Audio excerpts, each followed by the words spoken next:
Shalom. So, we're going to talk about going into your partner's phone absent his or her permission, right? Now, a lot of times people do this, it's really coming from the wrong place. It's coming from insecurities, right? And when you're very insecure, it's not very good to be in a relationship because you're going to create a lot of toxicity. You know why? When a person is insecure, the ego likes to be entertained in a dramatic way. So you're going to create a lot of drama in your relationship. And this is why these type of people will have a pattern in their choice in relationships.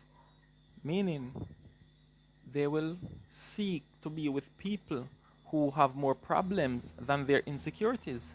You know why?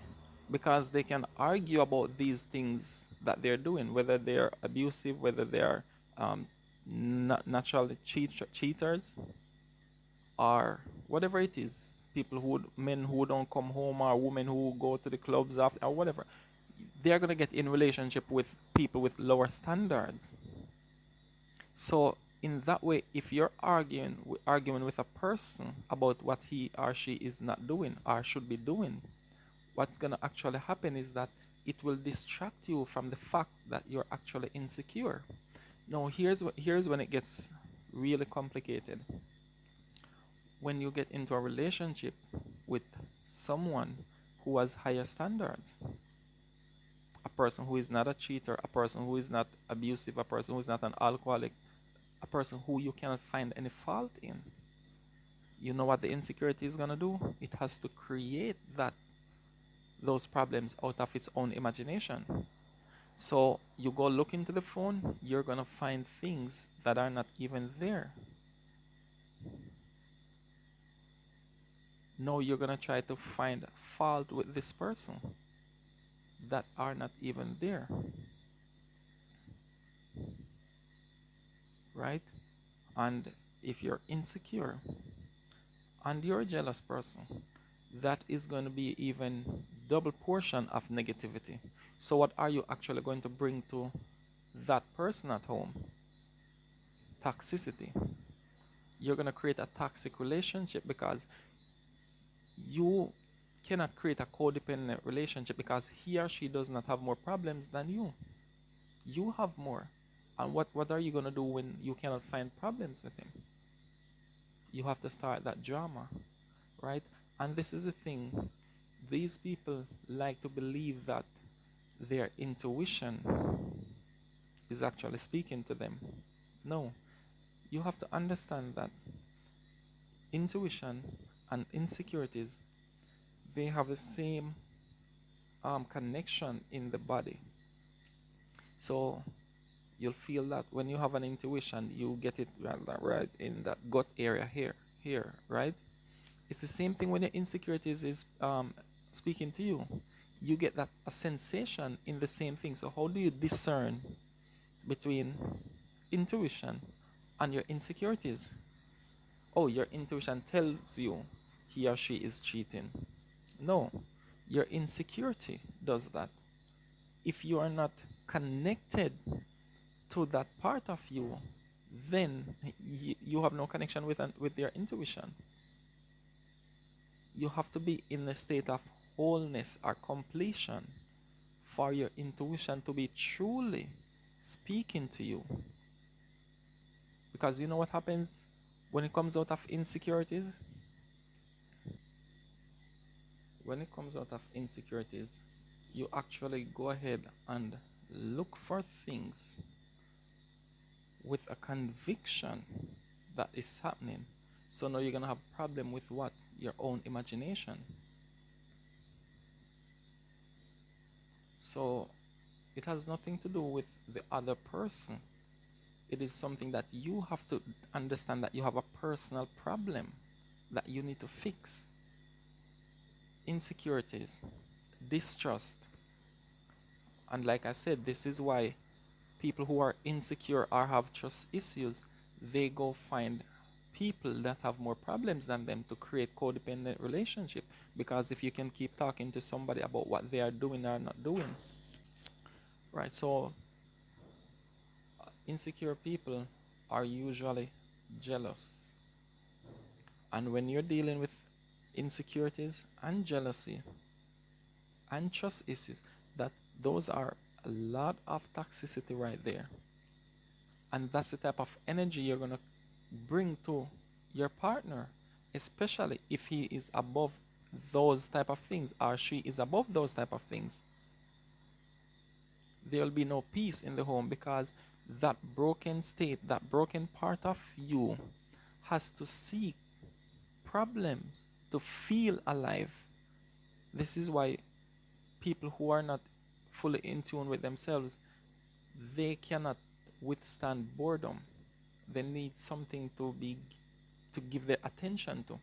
Because when there's no object to give your attention to, you know what happens? Problem, because you're gonna end up seeing a reflection of your own character. Thoughts are gonna be popping up. This is why a lot of you cannot sleep well at nights. You have to be partying, drinking, smoking, having sex with someone, be online dating, doing some online dating, doing something to stimulate your mind. Because if you take away the stimulation, you have no choice but to see your own subconscious thoughts rising to your consciousness, appearing in front of you, nowhere to escape to. You have to face them, and that's the last thing you want to do, to face your own demons. Broken people have a really hard time to be in a relationship with someone who is whole or complete. And this is why they go to people with lower standards. Because it needs the drama. The ego needs to stay alive. And this is what it feeds from. It cannot be at peace. It's not at peace with its own self. But you perceive that you're not at peace with the other person. And this is why when when an insecure person is with a cheater, they are much better off. Because it gets that they can constantly argue about what they are doing or what they're not doing. Or you just have a random person who you're having fun with. So you don't have to deal with your trust issue. You don't have to deal with being insecure.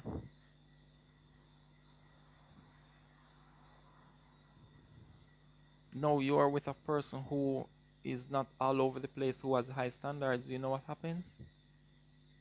That's a bother to you. Because your distorted belief system cannot perceive that someone out there, a woman out there, or a man out there, has no intentions of doing all these type of things. It doesn't matter if he believes in one wife or he believes in multiple wives. The standard that he keeps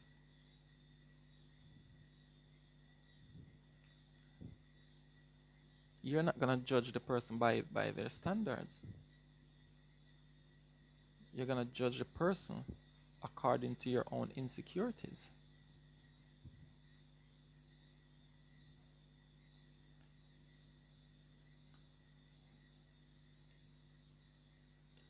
The insecure person is searching for something,